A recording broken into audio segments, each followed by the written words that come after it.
নমস্কার সকলকে, সন্ধ্যা কিচেনে আপনাদের সবাইকে স্বাগত জানাই। আশা করছি আপনারা সবাই ভালো আছেন আর সুস্থও আছেন।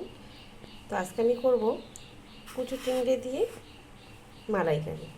তো আমি কীভাবে রেসিপিটি করছি আজকে আপনাদের সাথে সেটাই শেয়ার করব। তার আগে বলি, ভিডিওগুলো যদি ভালো লাগে লাইক কমেন্ট করতে ভুলবেন না। আর চ্যানেলটিকে এখনও যারা সাবস্ক্রাইব করেনি, সাবস্ক্রাইব করে আমার পাশে থাকবেন প্লিজ। তো আমি কীভাবে করছি আর কী মশলা দিচ্ছি না দিচ্ছি আপনাদের সাথে সেটা শেয়ার করছি। তো এখানে মাছটাকে আমি ভালো করে ধুয়ে নিয়েছি আর হলুদ লবণ দিয়ে এবার এটা একটা পেস্ট তৈরি করে নিব। তো আমি ভালো করে পেস্ট করে নিলাম। বড় চিংড়ি দিয়ে তো আমরা অনেকেই মালাইকারি করে থাকি, কিন্তু এইভাবে কুচো চিংড়ি দিয়েও মালাইকারি করে দেখবেন, খেতে কিন্তু দারুণ হয়। তো হয়ে গেছে, ব্যাটারটা একটু নরম হয়ে গেছে, তাই আমি এখানে 1 চামচের মতো বেসন দিয়ে দিচ্ছি। এদিকে আমি কড়াইটা বসিয়ে দিয়েছি আর তেলটাও দিয়ে দিয়েছি গরম হওয়ার জন্য।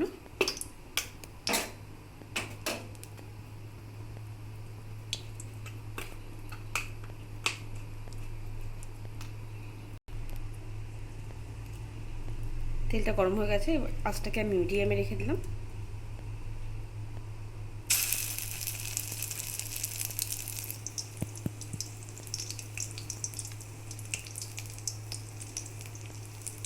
আঁচটাকে কিন্তু মিডিয়ামে রেখে ভেজে নিতে হবে।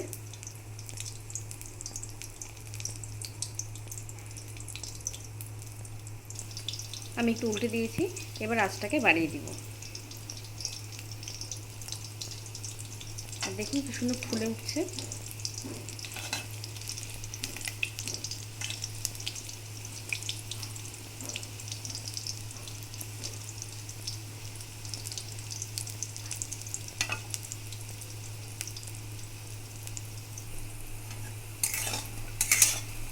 হয়ে গেছে, এবার নামিয়ে নেব ভাজাটা।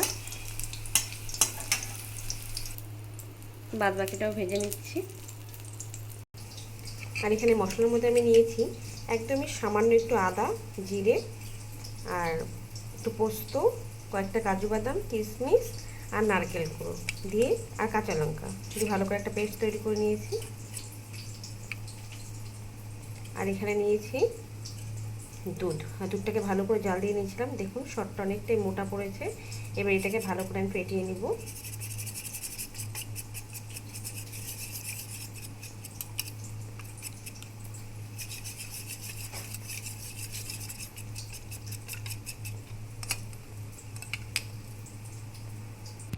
ফোড়নে আমি দিয়ে দিচ্ছি একটা তেজপাতা আর গরম মশলা। মশলাটা দিয়ে দিচ্ছি।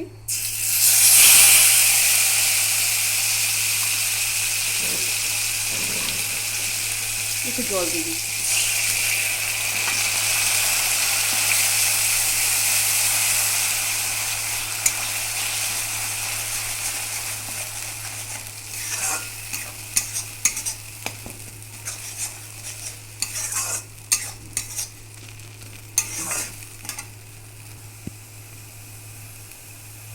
একদম সামান্য হলুদ দিচ্ছি, একটু লবণ।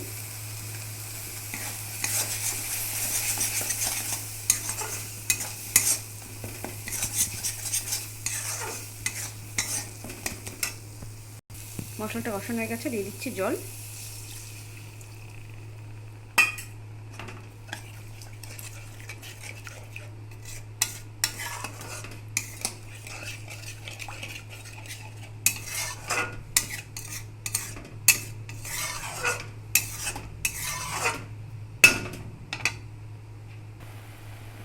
ঝোলটা ফুটে এসছে, এবার দিয়ে দিচ্ছি সামান্য চিনি।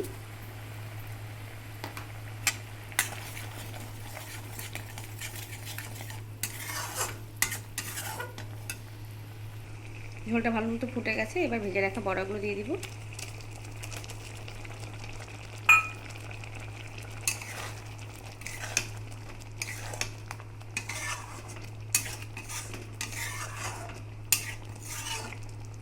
এক মিনিট থেকে 2 মিনিটের মতো জালটাকে কমিয়ে দিয়ে একটু ঢেকে রাখবো। তো ঢাকাটা আমি সরিয়ে নিয়েছি, এবারে ক্রিমওয়ালা দুধটা দিয়ে দিব।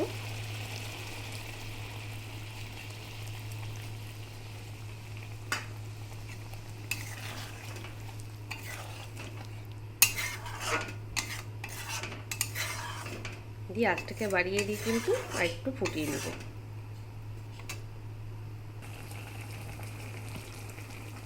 হয়ে গেছে, এবার নামিয়ে নিব।